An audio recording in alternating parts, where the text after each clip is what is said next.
What? Not going anywhere at the minute. I'm not going detained. Yeah. Why are they getting detailed? Under what? I've not cycled it here. You see me pushing it, right? Suspect you cycling it. Suspecting me of cycling it? You see me pushing it and lifting it up. In this episode, Auditor Reggie is walking his bike through a shopping center when 3 officers stop him based on nothing more than a hunch.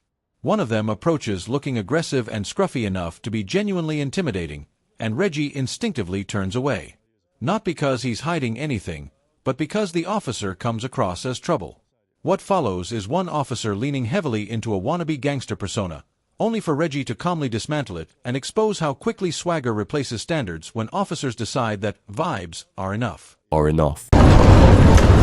bud. How are you? You okay? Yeah, you. So, Nothing. you seem a bit nervous, that's all, pal. Nervous. Yeah. I need some food.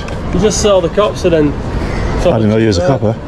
No, you know them. I was big yellow thing. Sorry? He's a plain clothes officer. Oh, I said I didn't know he was a copper. Well, I told you otherwise, won't I? Pardon? If you was a police officer, I'd tell him to go away, won't I? I can't hear you. If you was a police officer, I'd tell him to go away, won't I? No, I didn't know. No, but you look like you clocked the cops that are obvious. No, I clocked you. Oh, you clocked me? Yeah. Well, I'm pretty sure if you clocked me, you would have clocked the people that were out. No, because you were the first coming around the corner. What's your name, fella? Sorry? Oh, what, sorry? What's your name? Your name? Yeah. What for? Gee, what for? I'm just... That's suspicious in a high crime area, so I wouldn't be questioning your name, bud. Am I too suspicious? Well, yeah, otherwise I wouldn't be speaking. Mate, I seen you coming around here and you looked a bit dodgy, right? So, anyway, I was coming this way anyway. You just happened me on, you saw that there was 2 cops. I didn't see these two. We were looking back quite a bit as well when you look up the stairs. Did he not shout me though? He shot you, huh? He didn't shout me. I shouted you afterwards. They don't even ease into it. Reggie is immediately pressured for his personal details under the claim that he's suspicious in a high-crime area. When you strip the phrase of its drama, the behavior is laughably thin. All Reggie did was turn away. And why? Because one of the officers approached him in plain clothes, tattoos everywhere, a scruffy beard, and no clear display of authority. The kind of appearance that would make any normal person keep their distance. That reaction isn't evasive, it's instinctive. What's disturbing is how the officers flip it. Their colleagues' intimidating presence becomes the very reason Reggie is treated as suspicious.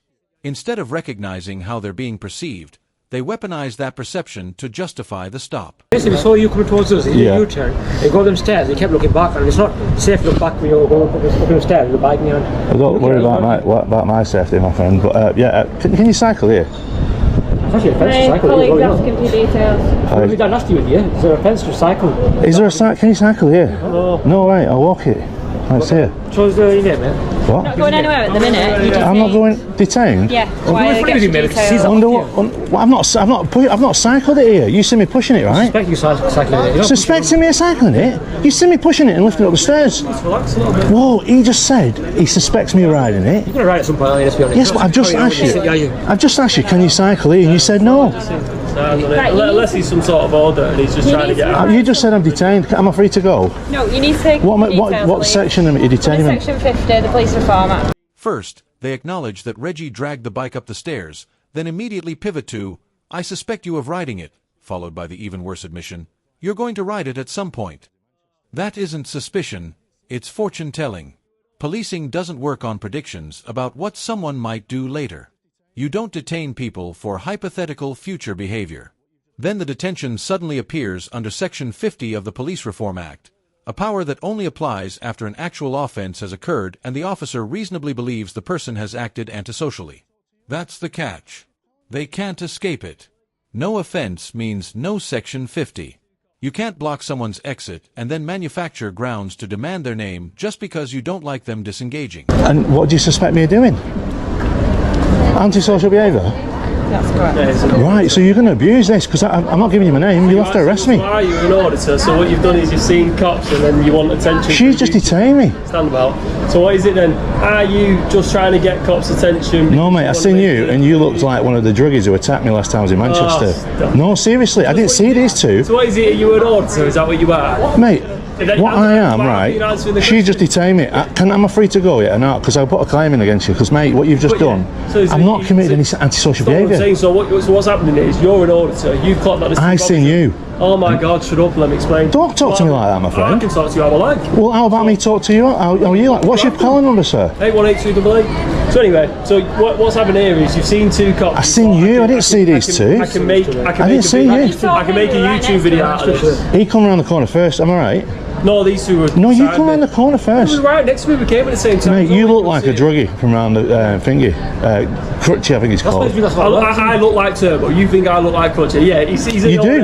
Leave this fella. He's a fool. Am I detained still or not? No, I'm a fool. Don't call me a fool, I mate. call you what I like. Really? How are you going to do about it? What if I called you something in swear call words? what you like. And you're not going to do me for public order? No. The plainclothes officer can't justify the stop, so he switches to motive hunting and essentially accuses Reggie of baiting the police. That accusation isn't evidence-based. It's a tactic used to delegitimize someone who won't comply quietly. When Reggie pushes back, he's immediately told to shut up, which makes it clear that the goal was never dialogue or resolution. But the most revealing line of the entire exchange is, "I can talk to you how I like." That isn't authority, it's contempt. Police powers do not include the right to verbally dominate or degrade people, especially when they've done nothing wrong. Speaking like that isn't about maintaining order. It's about reminding someone who holds the power and daring them to challenge it. You're a fool then. Sweet, you have a good day. So, I asked you for some advice, right? About. We're not giving you advice, pal. You're going your way. And he was. So you detain me, right? Can I have your collar numbers, please, miss? You've got my collar number. I've not got her collar number. It's on there. What's your collar number? 16473. Sorry. 16473. And how long did you detain me for? Right, you can go. So you No, got mate. your foot in. She Go detained me there. under I'm not section asked, pal. 50. Off you You're go. not asked. Don't talk to members of the public like that. Talk to you how I like. Talk to Well, you look how at I like. Really? Yeah. Is that the attitude yeah, you've got? Yeah, they can. Especially when you want to be inflammatory towards me, saying I look like a druggie. On your way, You did. Look at your beard. You need a shave. You need a shave. If you show us you're riding that, we're going to take off you, mate, alright? You can ride this in Manchester. It's just designated areas. Right, go on, leave him be. He's had his fun. See you later. I've had my fun. Had your fun. Mate, just get a shave, will you? See you later. You like crutchy. Get a job. I've got a job. You wait. I'm having that. That's inflammatory. No way. How bad is he, guys? The final interaction captures the plainclothes officer perfectly. Reggie asks a simple, reasonable question. How long was he detained? Before the female officer can even answer, the same officer barges in, cuts her off, and snaps, "You can go." When Reggie explains why he's asking, the response isn't impatience or confusion, it's outright contempt. "I'm not asked." That isn't an offhand remark, it's a statement of attitude. Once the officer decides the encounter is over, he has no interest in procedure, clarity, or even basic courtesy. Looking back at the encounter as a whole, the common thread isn't suspicion, it's substitution. Every time a clear reason is required, something weaker is swapped in. Turning away becomes intent. Dragging a bike becomes future riding. And when challenged, explanation gives way to attitude. The plainclothes officer doesn't anchor his decisions to events. He anchors them to how he feels about Reggie not playing along. And that's why the ending lands the way it does. The officer doesn't care how long Reggie was detained, because in his mind, the stop doesn't need to make sense once it's over. The power has been exercised. The disruption has been imposed. And that's enough. When policing reaches a point where officers feel no obligation to explain, justify, or even properly close an interaction, the danger isn't just that innocent people get stopped.